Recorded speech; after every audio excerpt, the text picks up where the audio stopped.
Olá pessoal, sejam bem-vindos a mais uma aula virtual, nossa aula de língua portuguesa. E eu já peço para que vocês abram o módulo, o volume 3, que eu acho que vocês já pegaram, né? O módulo volume 3 e abram na página 4, tá ok? Então, módulo, deixa eu colocar aqui. Tá gravando? Tá.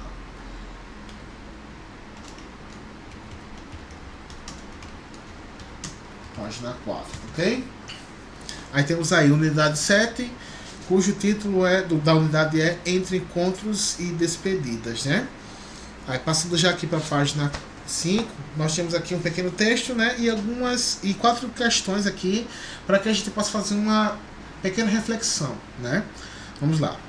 Ao longo da vida, todos nós passamos por inúmeras situações de encontros e despedidas. A saída do colégio, a entrada na universidade, a mudança de algum amigo para outro país e a perda de alguém querido são alguns exemplos. Esses momentos são comuns a todas as pessoas e inevitável vivenciá-los. Por esse motivo, é fundamental saber lidar com cada um deles e retirar os melhores aprendizados. Aí tem a primeira questão aqui, né? As imagens de abertura da unidade estão relacionadas a chegadas e partidas. Normalmente, esses momentos despertam sentimentos pouco comuns em nosso cotidiano. Você consegue imaginar quais? Troque ideias com os colegas a respeito dessa questão. E aí, pessoal? Vocês conseguem imaginar quais seriam esses sentimentos? Vocês já passaram por isso, né? O sentimento de despedida. É sempre triste, né? Quando a gente tem que ir, por exemplo, na escola, né? Último ano de colégio, eu lembro perfeitamente o meu último ano de colégio, terceirão, né? Os meus amigos. Eu lembro como foi, inclusive, né? Que a gente sempre gostava de fazer um lanche, né? No final da tarde.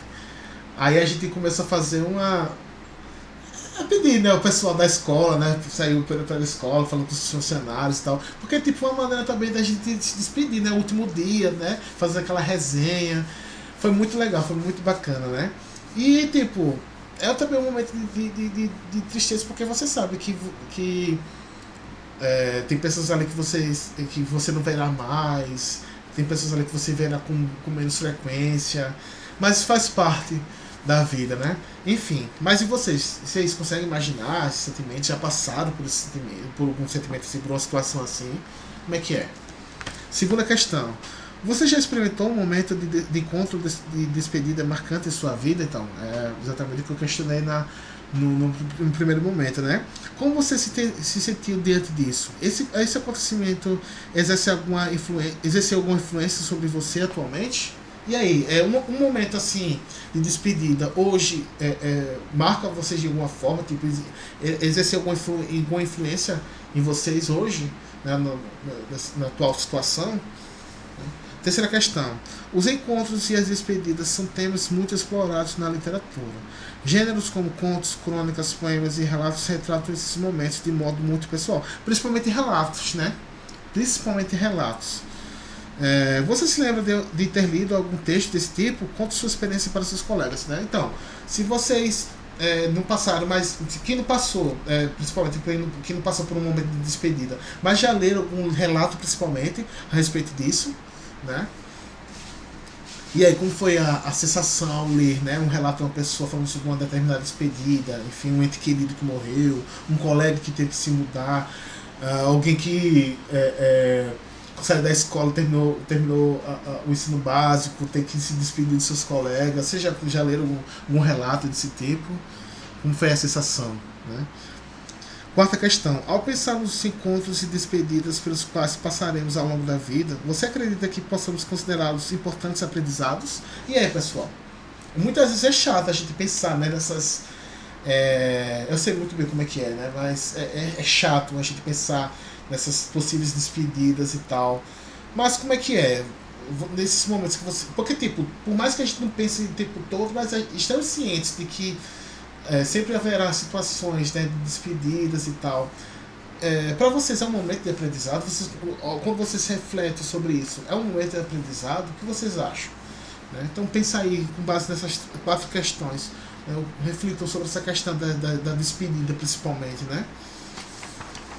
Aí passamos aqui para a página 6. Aí temos aqui capítulo 1. Quando a saudade dói. Um olhar sobre a crônica lírica. Vamos lá. Na abertura da unidade, refletimos sobre os diversos sentimentos que podem aflorar nos momentos de encontros e despedidas. Muito comuns durante nossas vidas, às vezes as partidas nos parecem mais difíceis e normalmente despertam a saudade em nossos corações. Certamente, em algum momento de sua vida, você sentiu falta de alguém. No entanto, você lembra de se esse sentimento chamado saudade vem acompanhado de dor? Se isso aconteceu, é provável que a nostalgia tenha invadido o seu interior, né? Aí temos aqui, saiba mais, né? A nostalgia pode ser definida como um sentimento de tristeza ou saudade relacionado a momentos pessoais e ou objetos que já não temos mais. Normalmente ela refere-se a situações de perda e configura-se como a tentativa de recuperação do que foi perdido. Segundo alguns psicólogos, uma pessoa nostálgica tende a idealizar os momentos vividos, recordando apenas o que foi bom viver, na tentativa de recuperar o tempo perdido e aliviar sua finitude, né? Enfim, nostalgia. Eu que sou mais velho, eu vivo muitos momentos de nostalgia. Muitos mesmo, sabe? Tem momentos que eu paro assim, tipo, se eu pudesse voltar no tempo, né, para reviver uma determinada situação, né? Enfim. E realmente é uma situação até que bate uma saudade, sabe, de um jeito que nos entristece às vezes, sabe? De não poder vivenciar aquilo de novo, sabe? Enfim. Primeira questão. Pense nos momentos em que você sentiu falta de alguém. Essa saudade vem acompanhada de dor? Por qual motivo isso pode ter acontecido? E aí, pessoal? Teve algum momento que vocês pararam para... Apesar de vocês serem bem novinhos, né? Mas tem algum momento na vida de vocês, quando crianças, né? Que marcou de um jeito que quando vocês lembram, é uma saudade que traz uma certa dor? Ou a perda de um ente querido, enfim, o que muitas vezes também pode acontecer, né? De você lembrar de um momento tão agradável com um ente querido que já faleceu e aquilo, sabe, vem com a dor e tal. Por que vocês acham que isso... Qual o motivo disso ter acontecido, né? É o fato de a pessoa ter já falecido, ou ente querido, ou o fato, por exemplo, de você ter um coleguinha, sei lá, numa determinada série e você nunca mais ouviu, né? O que vocês acham? O que vocês têm a falar? Comentem aí, por favor. Segunda questão. Esse tema da nostalgia tão profunda é muito explorado na literatura. Em geral, os textos que abordam esses sentimentos são construídos em torno de uma atmosfera de melancolia e sempre temos a sensação de estar na pele do personagem. Por que isso acontece, né? Então, pessoal, deixa eu colocar aqui para vocês. Na segunda questão... Vocês podem colocar com suas próprias palavras, né? Mas eu vou responder da seguinte forma. Ao ler narrativas, vocês podem colocar, como eu falei, vocês podem botar a sua própria resposta. Mas eu vou colocar aqui a minha, viu? Ao ler narrativas, temos a sensação de estar... Né? A sensação de estar na pele da personagem, né? Personagem é uma palavra, na verdade, masculina, feminina, pessoal, é a personagem. Aqui, apesar disso aqui do personagem, é da personagem, assim como a garagem, a ferrugem, tá ok? Devido, tá assim, devido à forma como o texto é construído. Normalmente narrativas desse tipo são escritas em primeira pessoa. Porque como falei para vocês, né, é muito comum relatos, né? Então a própria pessoa criar um texto falando sobre a sua infância e tal. Por isso que geralmente são escritas em primeira pessoa, né? Porque é muito mais comum relatos, né, virem com esse sentimento de nostalgia, né? São escritas em primeira pessoa e com uma linguagem pessoal e íntima, né? Vou botar assim, íntima, pessoal e íntima, fazendo com que nos sintamos, vou botar assim, fazendo com que nos sintamos mais envolvidos com as situações vivenciadas pela personagem. Porque é exatamente isso, né, pessoal? O relato, principalmente, como eu falei pra vocês, né? O relato, por ser um tipo de texto escrito em primeira pessoa, né? É muito comum a gente sentir na própria pele, né? Aquela sensação que a personagem está passando, né? Enfim, a maneira como ela constrói o texto faz com que a gente tenha essa sensação. Então, vocês podem colocar com as próprias palavras, mas se vocês quiserem, a resposta que eu coloquei foi essa, né? Ao ler narrativas, temos a sensação de estar na pele da personagem devido à forma como o texto é construído. Normalmente, narrativas desse tipo são escritas em primeira pessoa e com uma linguagem pessoal e íntima, fazendo com que nos sintamos mais envolvidos com as situações vivenciadas pela personagem, né? Os relatos têm essa capacidade, né? Aí temos aqui, ó, a saudade é assim um sentimento que nos acompanha durante a vida inteira. Em alguns momentos, ela pode vir acompanhada de boas e alegres lembranças, e em outros, de dor. Independentemente da forma como nos invade, a saudade vale a pena ser vivida. A seguir, você lerá uma crônica lírica que retrata esse sentimento que invade nosso cotidiano de modo poético, né? Aí temos aqui, hora da leitura, apelo, né? Pessoal, meu texto está bem clarinho aqui, vou tentar ler, né? Mas se eu me travar aqui, peço perdão, porque realmente, eu já contei isso aqui, né? Mas o livro do professor, além de ser a parte ser reduzida, né? Ele é tudo em preto e branco, cinza, tal, bem, aí fica bem clarinho pra gente, né? Mas vamos lá. Amanhã faz um mês que a senhora está longe de casa, primeiros dias, para dizer a verdade. Deixa eu ler de novo, talvez já me atrapalhei aqui. Ó. Amanhã faz um mês que a senhora está longe de casa. Primeiros dias, para dizer a verdade. Não senti falta. Bom chegar tarde, esquecido na conversa de esquina. Não foi ausência por uma semana. O batom ainda no lenço, o prato na mesa por engano, a imagem de relance no espelho. Com os dias, senhora, o leite primeira vez coalhou. A notícia de sua perda veio aos poucos. A pilha de jornais ali no chão. Ninguém os guardou debaixo da escada. Toda a casa era um corredor deserto e até o canário ficou mudo. Para não dar parte de fraco, senhora, fui beber com os amigos. 1h da noite e eles se iam e eu ficava só. Sem o perdão de sua presença a todos. As aflições do dia com uma última luz na varanda. E comecei a sentir falta das pequenas brigas por causa do tempero da salada, o meu jeito de querer bem. O caso é saudade.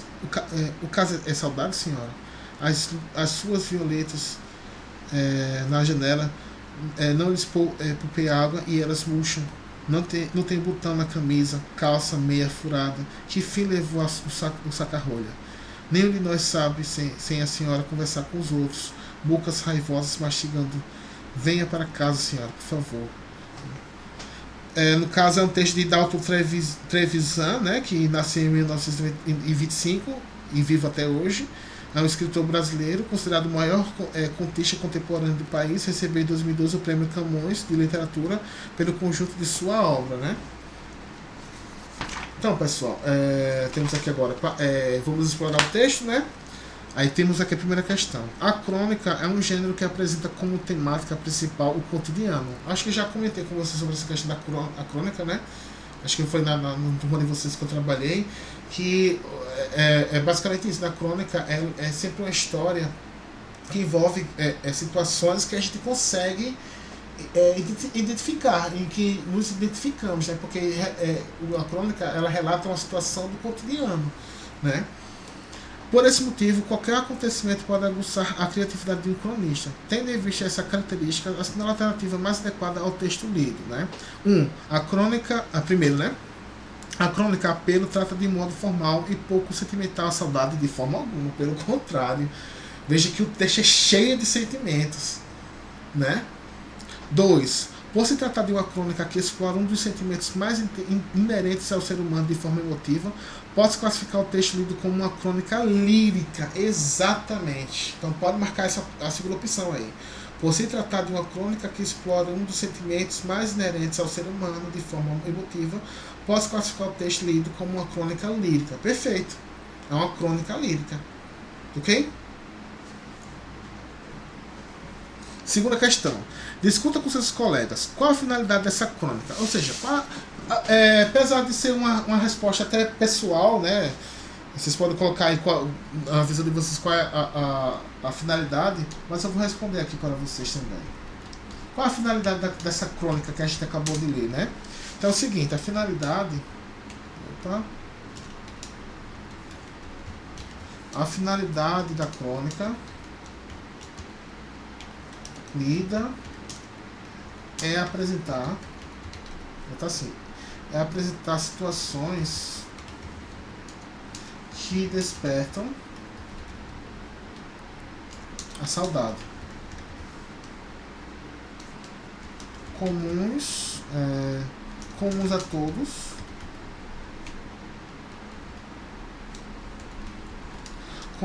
todos, os seres humanos,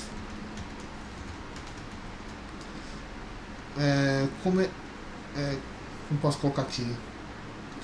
Colocar assim, conferindo-lhes isso, botar assim, conferindo-lhes um tratamento mais poético e sentimental. Poético e sentimental, porque, como eu falei para vocês, o texto, a crônica que a gente acabou de ler é cheio de sentimentos, né? Isto é lírico. Então, por isso que é lírico, né? Então, isto é lírico. Isto é lírico. Né? Já que é repleto de sentimentos, então ele é bem lírico, né? Opa. Isto é lírico. É ponto. Claro. Deixa eu ver aqui mais. Além disso, cabe dizer que essa crônica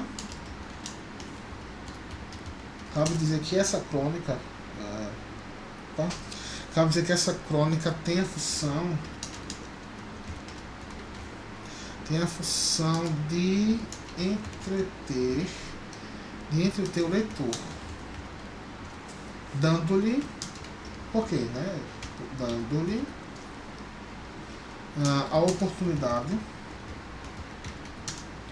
a oportunidade de compreender com palavras a saudade. Ok? Vocês podem responder dessa forma também. Certo? A finalidade da crônica é apresentar situações que despertam a saudade, comuns a todos os seres humanos, conferindo-lhes um tratamento mais poético e sentimental, isto é, lírico. Além disso, cabe dizer que essa crônica tem a função de entreter o leitor, dando-lhe a oportunidade de compreender com palavras a saudade. Vamos lá. Terceira questão. Embora a crônica se configure como um texto curto, na maioria das vezes ela pode trazer para o leitor temas muito complexos, ou seja, que não são simples ou superficiais. Então, veja só, o fato da crônica ser um texto curto não quer dizer que ela não possa ter um nível elevado de complexidade. Pelo contrário. Né? Então, letra A. Você considera que o autor da crônica lida conseguiu dar complexidade a um tema tão comum como a saudade? Explique. Se vocês observarem, sim. O texto é bem complexo. Se você ler novamente, é bem complexo o texto, né? Então, por mais que o sentimento de saudade seja algo muito comum aos seres humanos, né? Como eu expliquei aí, né? A saudade não é um tema... Veja só, que você falar sobre a saudade, apesar de ser um sentimento muito comum, veja que não é tão simples assim você falar sobre a saudade. É um tema bem complexo, não é verdade? Então, ó, terceira questão, letra A. Você responde aí, sim. Coloca assim, embora seja um sentimento comum ao ser humano, a saudade é um tema complexo. Não é fácil você falar sobre a saudade. Ela é um tema bem complexo, de fato. Letra B. De que modo esse tratamento complexo é observado nessa crônica? Então ele é observado por meio de sua própria construção, né? Ou seja, veja que o texto, isso que é interessante, né? Um bom escritor, ele consegue passar essa complexidade na construção, na própria estrutura do texto, né? Veja que o texto, a estrutura dele é uma estrutura complexa, né? Então vocês colocam assim na letra B, né? Esse tratamento é observado na crônica por meio da sua própria construção,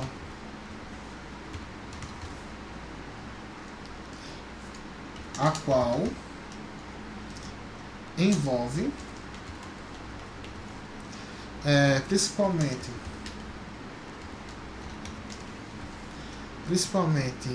as escolhas linguísticas do autor. Ou seja, veja que o fato de ele utilizar a palavra, um bom escritor, ele consegue passar na estrutura do seu texto essa complexidade. Então veja que a própria escolha linguística dele, né, traz essa complexidade exatamente para representar a complexidade que há no tema a respeito da saudade, né? Aí você coloca assim, ó, colocar um ponto aqui.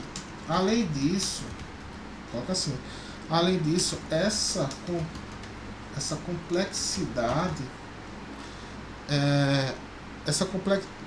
é reforçada, bota assim, é reforçada pelo fato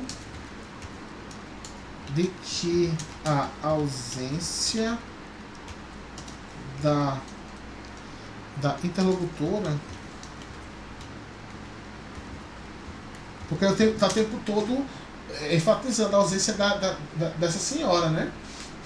A ausência da interlocutora do narrador,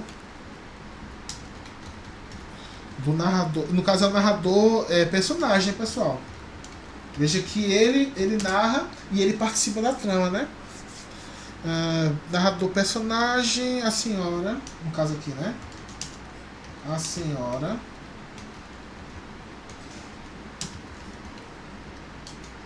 ela é a interlocutora do narrador personagem, né? Que no caso é a senhora. Ele está o tempo todo enfatizando a sua ausência, né? Provoca, botar assim, provoca muitas, botar assim, alterações em sua rotina, certo?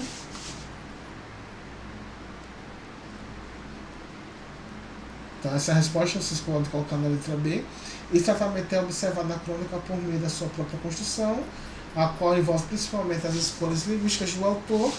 Além disso, essa complexidade é reforçada pelo fato de que a ausência da interlocutora do narrador dos personagens, no caso a senhora, provoca muitas alterações em sua rotina. Ele veja, né, que a blusa tá sem botão e tal, a pilha de jornal, né, como se dissesse assim, olha, a sua ausência tá fazendo com que minha rotina vire uma bagunça, né? Então ele está dizendo o seguinte, olha, o que sua ausência me causa, né? Então veja o sentimento carregado que há nessa crônica, por isso que é uma crônica lírica, né? Porque é carregado de sentimentos, né? Pronto, essa é a resposta da letra B, né? Agora vamos para a quarta questão. A crônica é narrada em primeira pessoa, ou seja, trata-se de um narrador personagem, né? Ou seja, ele narra e participa da história, né? Isso contribui para que o tema seja tratado de forma pessoal ou subjetiva? Pessoal, é pessoal, né? Sim, contribui, pois temos uma visão particular de acontecimentos, né? Se o próprio narrador ali participando, vivenciando aqueles sentimentos. Então veja que é algo próprio, é algo subjetivo, né? Então, sim.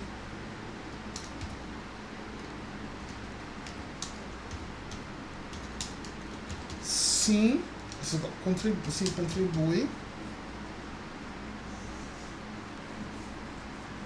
Sim, contribui. Então, assim. Sim, contribui, pois temos uma visão. Coloca assim. Pois temos uma visão particular, né? Dos acontecimentos. Coloca dessa forma. Quarta questão. Quinta questão. O protagonista, ao relatar o seu sentimento e os acontecimentos cotidianos, dirige-se diretamente a uma pessoa. Quem poderia ser a senhora a quem se dirige? Justifique, né? Pode ser a esposa dele, né? Pode ser a esposa. Então coloca assim na quinta questão. Parece ser a esposa dele mesmo. Pode ser sua esposa.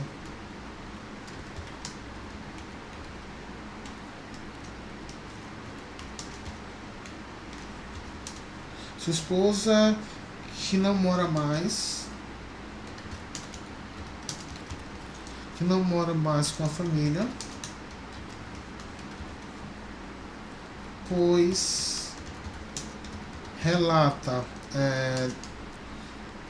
Pois relata dos afazeres, né? Ele não fala dos afazeres, né? Domésticos. Domésticos. Em geral. Isso aqui é importante, pessoal. Em geral, feito por mulher.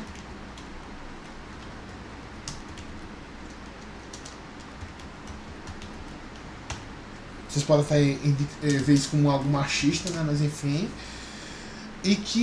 Mas é o seguinte, isso é a leitura da crônica. Não é a visão, não é a minha visão, é a visão do cronista.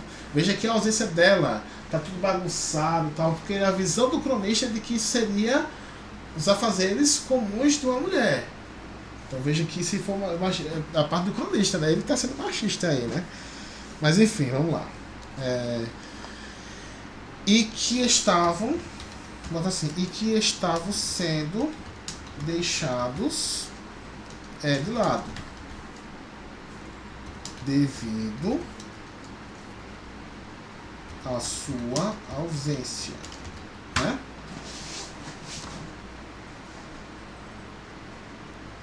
Ok? É a maneira que o autor enxerga, né? É a maneira que ele se expressa em sua crônica. Tá ok, gente? Aí agora passando para a nona questão.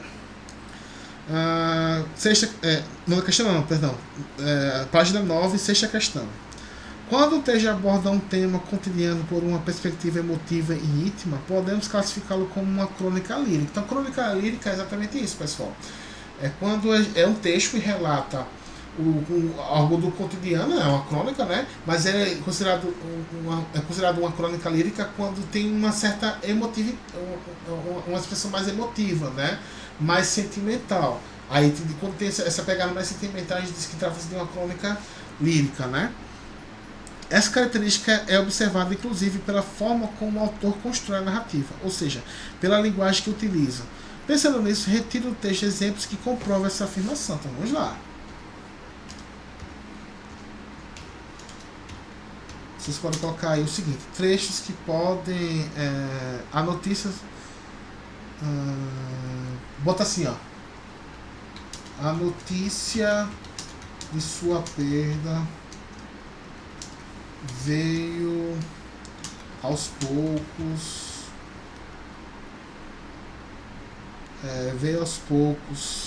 Né? Como posso colocar aqui, né? A pilha de jornais ali no chão Ninguém, então assim, ninguém os guardou. Porque veja, é como se é como se fosse o hábito dessa senhora pegar esses jornais e sempre colocar em algum lugar, guardar em algum lugar, né? Então, o fato das pilhas de jornais estão ali, né, em determinado lugar, e ele começou a perceber o seguinte, né, realmente ela se ausentou, né? Ele começou a perceber exatamente por conta disso, né, esses detalhes, né? Então, ó, no chão ninguém os guardou, embaixo da escada.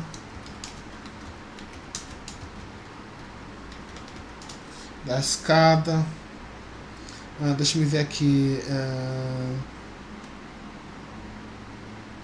Toda a casa no corredor deserto.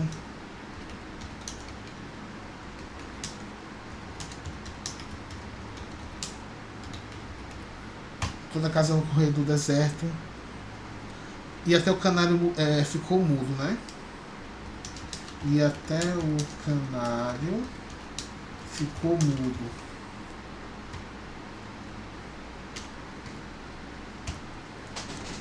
Pronto, você coloca até aqui o trecho. Para resistir a questão, vocês colocam até aí, tá ok? Mas se vocês tiverem algum outro trecho que vocês queiram acrescentar aí para corroborar esse pensamento, né, vocês podem colocar. Sétima questão. Ao ler a crônica, percebemos que a saudade sentida pelo narrador intensificou-se com o passar dos dias. Aquilo que não lhe fazia falta nos primeiros dias após a partida da senhora, com o tempo, começou a afetá-lo, né? Porque é o seguinte, nos primeiros dias, o que ele quer dizer aqui é o seguinte, nos primeiros dias ele não sentiu a ausência dela, porque tipo, até então estava tudo normal. Mas quando ele começou a perceber que os jornais, as pilhas de jornais estavam ficando ali, ninguém guardava, quando ele começou a perceber a casa mais vazia, né? Ou seja, quando ele começou a perceber que alguns afazeres que a mulher, a senhora, tinha o costume de fazer, foi quando ele começou a se tocar e sentir falta dela. Né? Por isso que ele fala, nos primeiros dias não, mas depois que eu comecei a perceber que a sua ausência, ó, nos dias, eu comecei a perceber sua ausência quando alguns afazeres foram deixados de serem feitos e tal. Né? Foi quando ele começou a sentir a saudade, né? A falta que ela faz. Né? Aí letra A. Em que momento o narrador começa a perceber a falta de sua interlocutora? Né? Então é quando ele percebe que está... quando o leite coalha, né, pela primeira vez, né, ele percebe depois com os jornais, como eu falei, né, quando os jornais não estavam sendo guardados, a blusa sem um botão, foi quando ele começou a perceber a ausência, né, da senhora, no caso, tudo indica a esposa dele, né. Então, a sétima questão, vocês vão responder da seguinte forma, né, a letra A, né.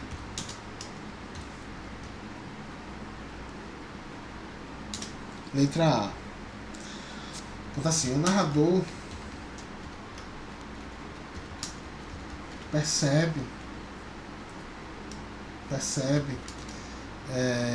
que está sentindo falta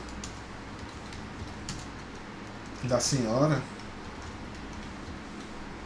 quando o leite, né? Tem um momento que o leite coalha pela primeira vez, né? Depois desse acontecimento, uma sucessão de fatos reforça a falta que ele faz, né? Tudo começou com... Então, nesse caso aí, tudo começou quando, pela primeira vez, o leite talhou, né? Coalhou, aliás, né? Aí foi quando ele começou a perceber a ausência dela, né? Aí ele falou, né? A casa passou a ser um corredores desertos, né? Também ele começou a perceber depois que alguns afazeres, né? Camisa sem botão, enfim, né? Foi quando ele começou a sentir falta, né? Da presença da senhora, né? Então, na letra A vocês respondem dessa forma aí. Letra B. Qual é a decisão tomada pelo narrador para tentar mascarar a saudade que passou a sentir, né? Então ele começou o quê? A beber com os amigos, né? Para não parecer, como ele fala, né? Para não dar parte de fraco, né? Começou a beber com os amigos, mas tudo isso para mascarar, porque no fundo ele sentia falta dela, né? Vamos colocar assim, né? Para mascarar. Não é?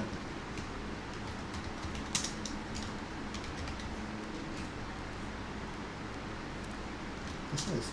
Para mascarar a saudade que passa. Opa! Que passa a sentir, o narrador, que no caso o narrador do personagem, né? Sai para beber com os amigos. Né? Não tem o trecho que ele fala, né? Que ele fala, né?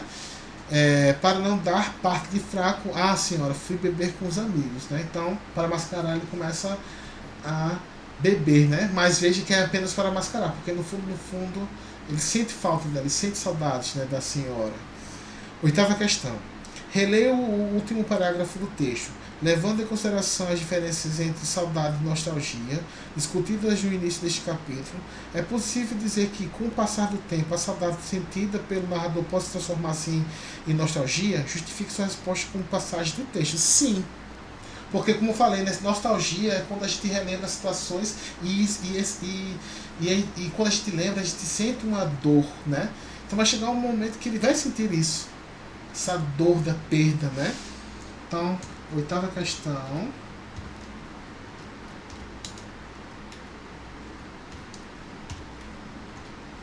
Agora sim.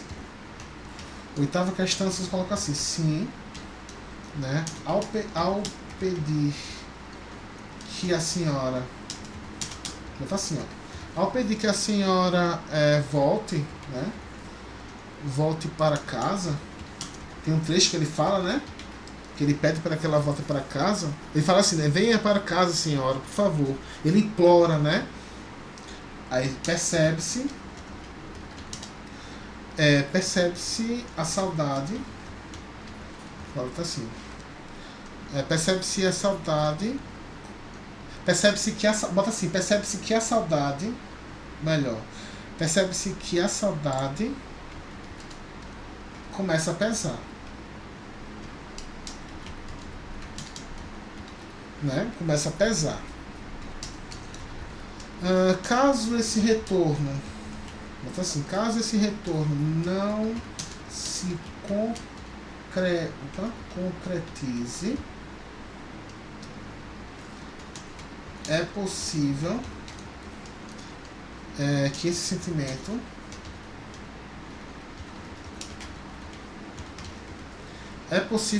sentimento misture-se. Olha aí, pessoal, que errei aqui, ó. Misture-se a dor, né? Resultando, então, na nostalgia. Porque, como falei pra vocês, nostalgia é exatamente quando a gente sente saudade, uma saudade que essa saudade nos traz dor, né? Isso é a nostalgia, né? Então, se vocês observarem, né, com o tempo, ele fala logo no início, né, que nos primeiros dias foi tranquilo, mas depois ele começou a sentir falta dela, exatamente, e ele se deu conta, né, da ausência dela, como falei para vocês, quando alguns afazeres começaram a deixar de serem feitos, né, alguns afazeres, né. Ele falou, né, sobre as pilhas de jornais, o leite que coalhou pela primeira vez, né. E veja que chega um momento que ele chega a implorar, né, volta, senhora, por favor, né. Veja que já é uma saudade que está se misturando com a dor, né? E isso é a nostalgia, ok? Pessoal, para não ficar muito longo o vídeo, eu vou deixar para terminar essas outras questões na próxima aula, ok? Qualquer dúvida, estarei à disposição no WhatsApp. Valeu!